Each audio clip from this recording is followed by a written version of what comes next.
Hi, I'm Rob McGarva, and I'm the Assistant Superintendent of Student Services with the Pembina Hills School Division. Today I'm going to share a story about classroom complexity and what we've done with debriefing staff after a severe incident occurs. Just to give you a little bit of background, Pembina Hills is this pink blob northwest of Edmonton. And we have 3,600 students in 16 community schools. We also have our Vista Virtual School as well.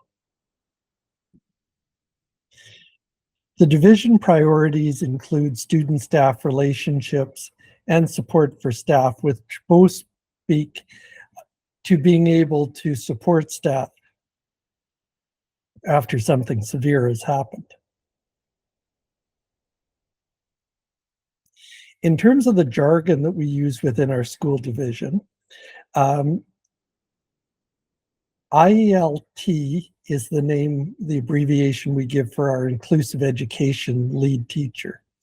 And each of our schools has somebody who's designated in that role, whose job is to coordinate supports and services for kids with exceptionalities. We refer to educational assistants as EAs. The de-escalation and physical support model we use is SEVA. It stands for Supporting Individuals Through Valued Attachment. And it's a Canadian program. And so we've been using that for several years. And the crisis management plan that's developed through the SEVA model is called a PSME, or Proactive Safety Management Evaluation. Within Pembina Hills, we have a strong focus on inclusive education. For many years, we've done that from both a philosophical reason and practical, in that we're a rural district and it would be hard to have congregated settings. A few years ago, we had researchers from a number of institutions come out as part of a SHIRK grant they'd received, where they looked at inclusiveness within Pembina Hills. And we've toyed with the odd congregated setting, and none of it has ever proved successful or long-lasting. So all of our students are integrated within community schools, and we try to have them in the classroom, should be the first choice of placement. In terms of the LQS, I think this story about debriefing after a severe incident fits in a lot of different places. It fits for fostering effective relationships, modeling commitment to professional learning, leading a leadership community, developing leadership capacity. But probably the strongest parts would be embodying visionary leadership and providing instructional leadership. It also fits for the SQLS. The sad part of the story is I'm going to lead you through different iterations of how our whole process developed. But initially, I envisioned some of this work around the school authority operations and resources, that I wanted a way to understand where to distribute our resources. And then I quickly realized that I needed to look at visionary leadership and leading learning, and that's what other people were looking for. But to go to that initial problem, the problem I started out with is we were collecting data in multiple ways. And sometimes we had a form to fill out if schools needed to use restraint or seclusion. Some schools used ABC forms to describe incidents. And some things would just happen and I would never hear about it. And so I was frustrated sometimes that I'd meet with a teacher who would say, well, you know, I've been being hit every day for a month now. And I would say, well, I didn't know that. Or one of the trustees would come to us and say, what are you doing about that classroom that keeps being evacuated? So I was trying to tighten up our communication was my initial goal, and what I started with. And so the first step was I created the severe incident form to capture everything that might be happening. So I had defined a severe incident as anything where a classroom had to be evacuated, where there was damage to another's property, or whether there was severe physical aggression, um, or whether restraint or seclusion was used. But I told staff that it was at their discretion, that we can't describe every incident that might be severe, and that if they feel like an incident is severe and would like a record of it and would like a response, they should be filling this out. I also said that if they needed to fill out other paperwork, like an accident report, a suspension, um, an OH&S form, something like that, that they were welcome to attach it to this form as well, because I didn't want people doing extra work either. So this is a version of our form. It records their name. They let us know about their school, the date of the incident. They attach any documentation about it. And then I had it as a branching form to try and reduce the number of questions they might be asked.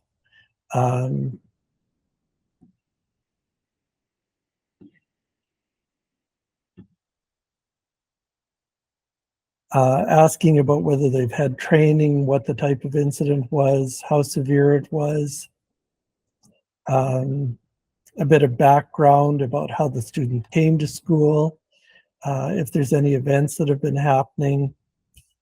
This kind of replaces the ABC version. I didn't call it ABC, but it really is asking about the antecedent and the behavior and the consequence. Asking about whether they used restraint or not. This information has been helpful when I have to report at the end of each month to Alberta Education about whether we've used seclusion with students. And asking if they feel we need to relook at the plan, or if there's anything happening with the plan that we need to reconsider. So just basically gathering data about what the incident was that happened. However, this led to the discovery of some unintended problems that we hadn't anticipated. One was that it was good, now I was finding out about all the severe incidents, but sometimes teachers wouldn't always let the administrator or the inclusive ed teacher know about a severe incident. And it should make sense to me. I put a little reference to my dissertation there, but when I'd done my dissertation, I talked to teachers who had students with severe behavior disabilities in their classroom. And what I found is that if teachers feel like they're not getting support from administrators and support people, they just do their own thing. And that's what was happening with these severe incident forms, is that sometimes teachers would perceive others, leadership in the school, not to be helpful or not to be interested. So they weren't always sharing these documents. The other thing I heard really clearly is that often there wasn't follow-up after one of these severe incidents. So the first problem was easy to work on. I thought it would be easy. When you use a Google Doc, it populates a sheet afterwards, and you can be notified whenever the sheet changes. And I thought that's what I did to get notified that people were making changes. But some of our principals and inclusive ed teachers had trouble doing that. So I ended up using an add-on called Forms Approval. And what it does is it automatically sends emails now to all of the school teams. So schools tell me who their team is, administrative or inclusive ed, teachers, counselors, who they want to be notified. And this add-on automatically sends them an email. And one member of the team has to acknowledge the email, and then it lets the other members of the team know that somebody's looking into it. The debriefing problem, the conversation that we have with teachers and our EAs, proved to be quite a bit more challenging. When I dug into it, there really isn't a lot of literature out there about what to do about those kind of emotional encounters with students. Much of the literature on critical incident debriefing is about really traumatic events. You know, for paramedics who are out on the highway picking up body parts from the ditch. And a lot of our severe incidents could result in like post-traumatic stress. A lot more of them were really around moral injury. So it wasn't so much that the event itself was traumatic, it was just the whole idea that kids shouldn't be doing that I shouldn't have to put up with this in my job. And I wouldn't disagree with that, but that also is kind of the job as well. For many of the EAs anyways that we're hiring. And I also appreciate, like, I've had to physically move kids before, or to physically restrain them to create safety. And it has a physiological effect on you. And I appreciate that too. But it was hard to find anything that was helpful. This article I cite at the bottom is a good article about moral injury.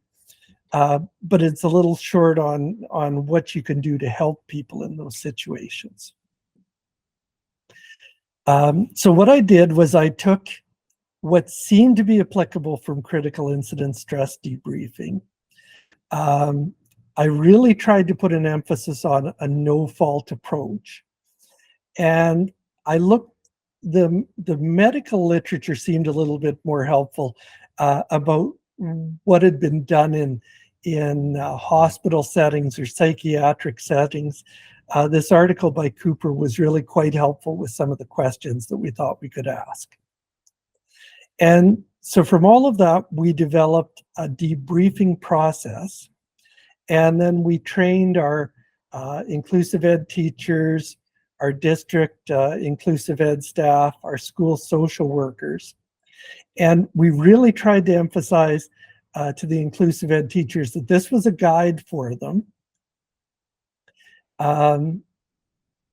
But they were welcome to reach out for support if they wanted support, especially when they were first implementing some of these debriefings, or if it was a really severe kind of incident that they were dealing with.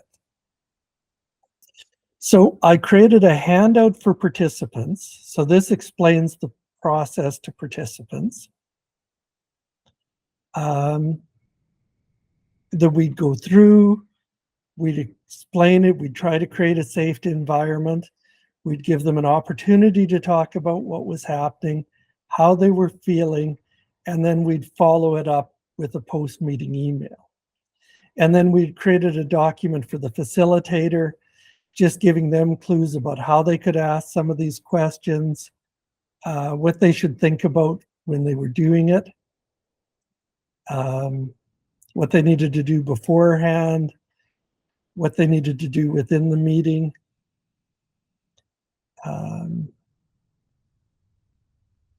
How they would wrap up, how they would get people emotionally grounded before they left the meeting, and then what kind of thing they would send out at the end. So Where we've moved from that, though, is this is another iteration of what we've learned next and what we're trying to adapt to, is that it's really hard for people to focus on the emotions. People want to solve the problem. And like, even though I designed this process, I found myself sitting in a debriefing and suddenly looked down at my facilitator guide that I had developed and realized I was jumping ahead and we were talking about how to solve the problem. And we had not had a chance to really dig into how staff were feeling. So that was a learning we have, and we continually keep going back to reminding um, our school leaders that the main focus is dealing with emotions. That we might want to problem solve, like all of those of you who work in schools know that many of those EAs go back into the same situation the next day. And if there's something that somebody sees right away that would help to reduce those blow-ups, we want to address that and hear about that right away.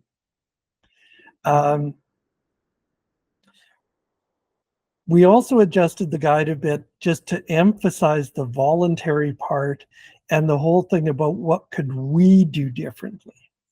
Again, it's hard because those school staff members are the one who were dealing with things.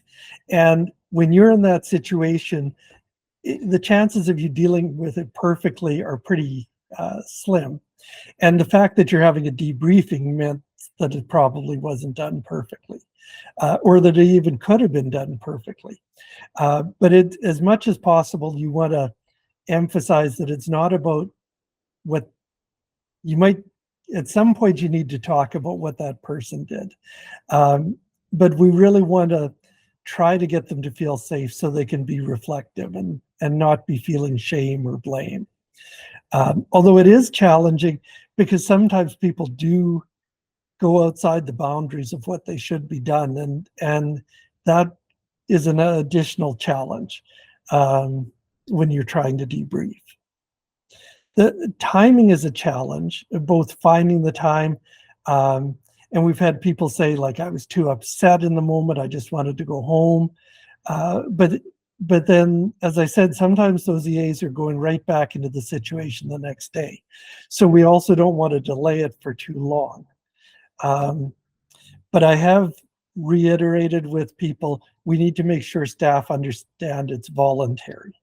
And if we're doing it after school, we're asking them if it works for them, if it's outside the hours they expected to work, and we're paying them for that time to take part in a debriefing. Another thing I've heard as feedback is whether there's always a debriefing happening. So something I've changed is that I'm now added another form, but it's meant to be quite short for the person who leads the debriefing, just to let us know which, when the emails come through, it has a report number. So just let us know which incident you debriefed, when did that debriefing occur, just so we can make sure it's happening in an appropriate amount of time, who was there, and are there any other things they need from regional office supports?